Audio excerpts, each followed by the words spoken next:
Hi, this is Ranveer and welcome back to the global menu where we're cooking Burmese. और Burmese खाने में दो चीजें stand out होती हैं, एक तो उनका ग्रीन टी सैलड और दूसरा उनका tofu, the Burmese tofu. I will show you both in one dish. इसके लिए हमारे पास है चिकपी फ्लावर, चिकपी यानी कि काबुली चने का आटा. अगर आपके पास काबुली चने का आटा नहीं है, बिल्कुल फाइन पिसा हुआ बेसन ले लें. Let's put this here. Let's add a little salt, a little turmeric. We are going to add a little bit of garlic here.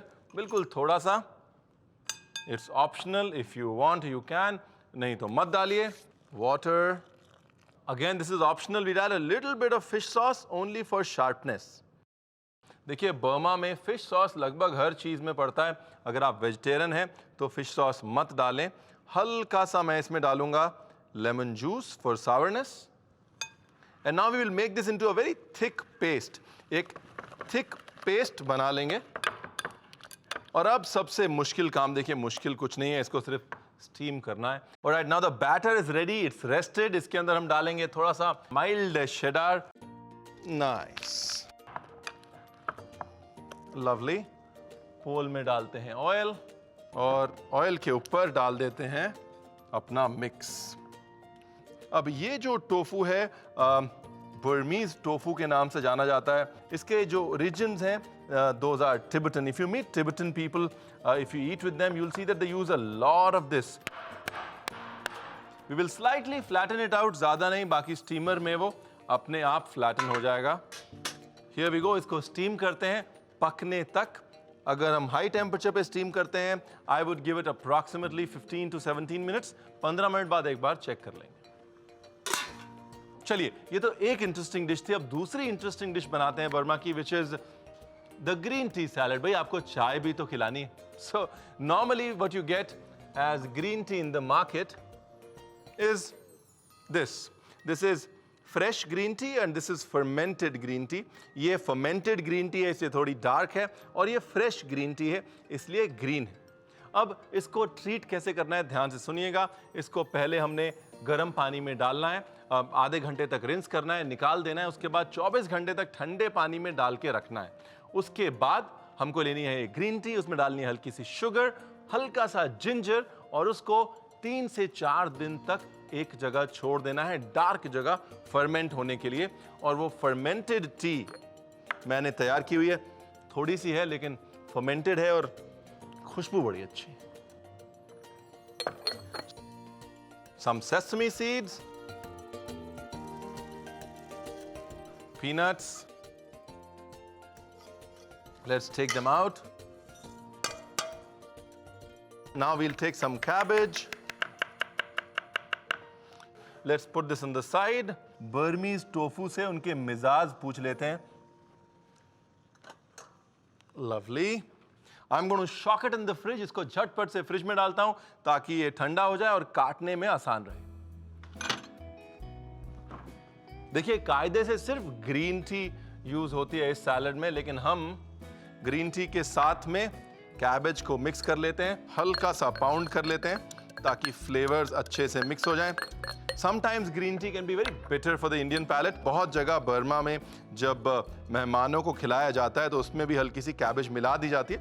हमारी fermented green tea, cabbage, fried fava bean actually बहुत use होती है Burma में. यहाँ हम fried चिकपीज use कर रहे हैं. Toasted pumpkin seeds. If you get sunflower seeds, definitely use sunflower seeds. हमारा sesame peanut combination, diced tomatoes. For me, there is nothing more beautiful than some crispy dried shrimp. The trick to toasting dried shrimp is that you have to let the oil get hot. It has to pop like popcorn. अगर आप ठंडे तेल में डाल देंगे तो shrimp जो है वो अच्छे से क्रिस्प नहीं होगा, आपको मज़ा नहीं आएगा और आप कहेंगे रणवीर आपने बताया. देखिए, some people find the dried fish smell offensive. मेरे हिसाब से आपको अगर ड्राइड फिश की स्मेल अच्छी नहीं लगती तो आप इसके ऊपर श्रिम्प क्रैकर डाल सकते हैं. क्रिस्पी क्रैकर्स यानी कि श्रिम्प के पापड़ जो आते हैं वो डाल सकते हैं. या फिर रेगुलरली टोस्टेड ब्रेड क्रूटॉन्स वगैरह डाल सकते हैं, क्रंच आ जाएगा। उसके ऊपर हल्का सा श्रिम्प पाउडर डस्ट कर लीजिए, you will get that crunch minus the smell if you don't like it. I personally love it.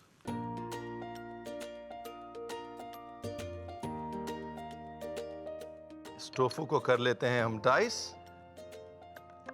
For this diced tofu, let's heat some oil, skewer it on a satay stick.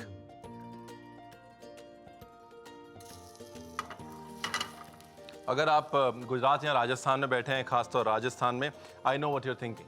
आप यही सोच रहे हैं, भाई हमारा पित्तौड़ भी तो ऐसे ही बनता है। बिल्कुल ऐसे ही बनता है। The only difference is इसमें थोड़ा फिश सॉस है, और दूसरा मेजर फर्क जो है कि ये बेसन का नहीं बल्कि चिकपी के आटे का बना हुआ है, यानी कि काबुली चने के बेसन के आटे का बना हुआ है। Some sesame seeds, spring onions, ginger, और पहले हटाते हैं बर्मीज टोफू को, also known as shantohu. And in the pan, let's add some lemon juice, some oil, and let's drizzle this dressing on top of our Tibetan कह लीजिए या Burmese कह लीजिए. This tofu is super good. So here we are, a platter full of beauty.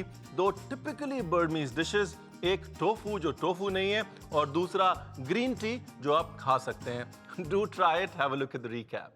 शान टोहू और green tea salad बनाने की विधि। बोल में बेसन, नमक, हल्दी, लहसुन का पेस्ट, फिश सॉस, नींबू और पानी डालकर पेस्ट बना लें और 1.5 घंटे के लिए फर्मेंट होने दें। बेसन पेस्ट में डालें ग्रेटेड चीज और ग्रीस ट्रे में बैटर डालकर फैला लें और पकने तक स्टीम करें। स्टीम से निकालकर शान टोहू को रेफ्रिजरेट करें। शान टोहू को 3/4 इंच के टुकड़ों में काटकर सॉटे स्टिक पर लगाएं और गरम तेल में ग्रिल करें।